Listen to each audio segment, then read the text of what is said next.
All right, welcome to the Explainer. Look, if you're an IT manager, a CIO, CTO, or CISO, I know your time is incredibly valuable. So we're skipping the surface-level fluff today. We are jumping right into a high-stakes, highly precise comparison between two of the absolute heaviest hitters in the web application firewall space, Cloudflare and Akamai. We're going to strip away all that marketing jargon and look at exactly how these solutions operate in the real world. To keep things moving, here's our roadmap. We'll cover architecture philosophy, WAF capabilities, licensing and pricing, deployment, operations in AI, and finally, the right choice. Section 1. Architecture philosophy. Really, this is the DNA of defense. So to really understand these platforms, we've got to look at how they fundamentally think about security, right from the ground up. On one side, we have Cloudflare. It is built as a global edge-first platform. Think of it as this glowing, highly distributed edge network where every single point of inspection happens as close to the user as humanly possible. What does that mean for you? Incredibly low latency and effortless, instant scalability from anywhere on the globe. On the flip side, we have Akamai. Now, Akamai comes from deep roots as a content delivery network, but has evolved into this massive, multi-layered enterprise security fortress. It's got a highly mature understanding of traffic and is strictly designed for heavy-duty inspection of really complex applications. And this brings us to the executive bottom line. Cloudflare is inherently modern. It's blazing fast and super developer-friendly. It's built for speed and scaling out effortlessly. Akamai, on the other hand, is highly technical, deeply complex, and fully enterprise-grade. It is meticulously engineered to handle immense organizational complexity. Moving on to Part 2, WAF capabilities, the arsenal and precision. Now let's see how those core philosophies actually dictate their real-world feature sets. And the contrast here is pretty fascinating. If you have a global environment and you need to push a rule, Cloudflare can deploy that rule worldwide in literally seconds. It gives you phenomenal out-of-the-box OWASP Top 10 protection, solid API schema validation, and anomaly detection with just ultimate simplicity. But then, look at Akamai's App and API Protector, which you might remember as Kona Site Defender. Akamai offers highly granular rule tuning. We're talking about the ability to adjust the absolute smallest microparameters of a single rule to fit massive, highly customized environments. That's a level of tweaking that simply isn't the primary focus over at Cloudflare. Of course, manual changes are quickly becoming a thing of the past across the industry, and Akamai really addresses this with its staggering adaptive security engine. This thing is smart. It deeply analyzes traffic patterns and dynamically adjusts your policies using data fed from its vast, industry-leading global threat intelligence network. The scale here is kind of mind-blowing.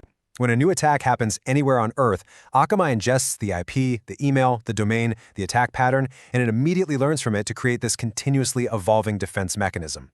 In fact, its advanced bot management is widely considered some of the absolute best in the entire industry.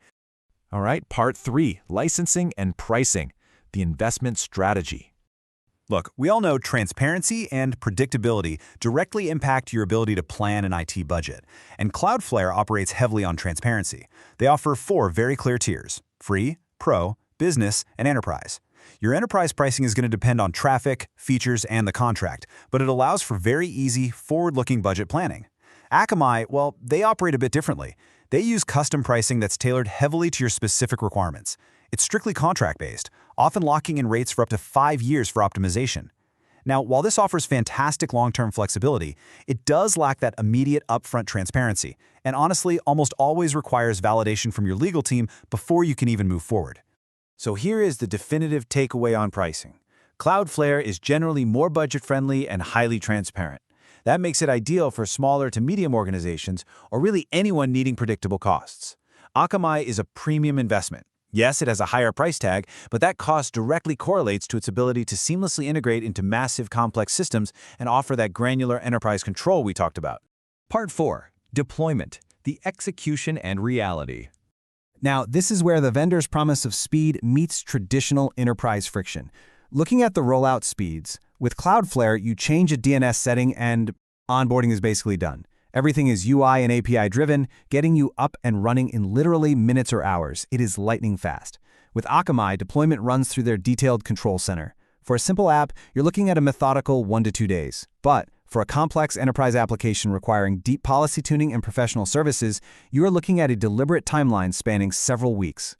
But wait, regardless of which shiny timeline the vendor promises you, here is the reality check for every leader watching, the dreaded internal friction.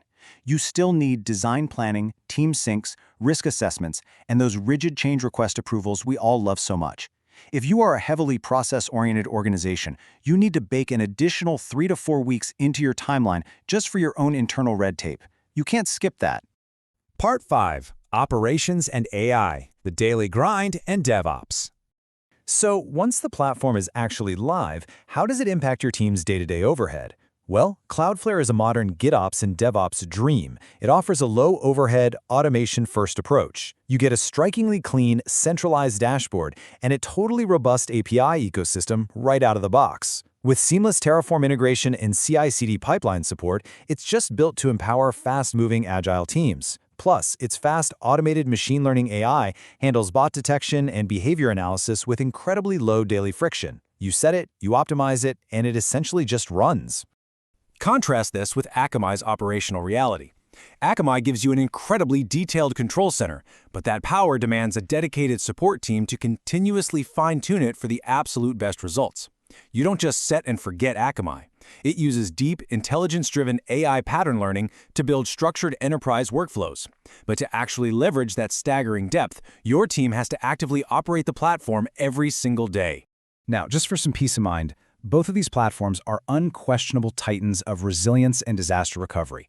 Cloudflare utilizes over 300 global data centers connected by a complex Anycast backbone, meaning if one location drops, your traffic shifts instantly.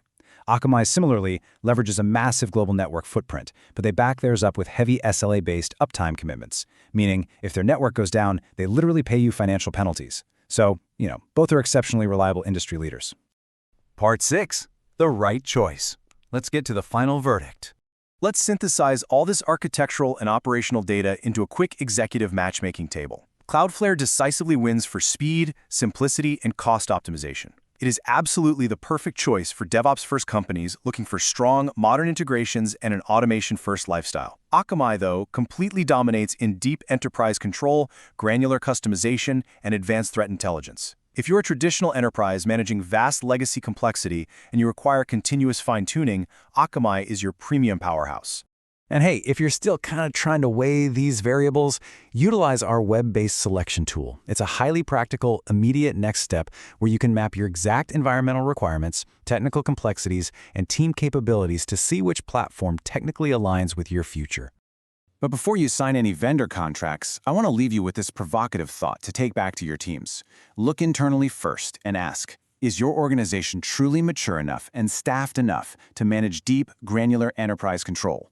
Or do you in reality desperately need the speed and simplicity of automation? Answer that and you'll know exactly which WAF Titan to choose. Thanks for joining me on this explainer. I really hope this helped clear the path for your IT strategy.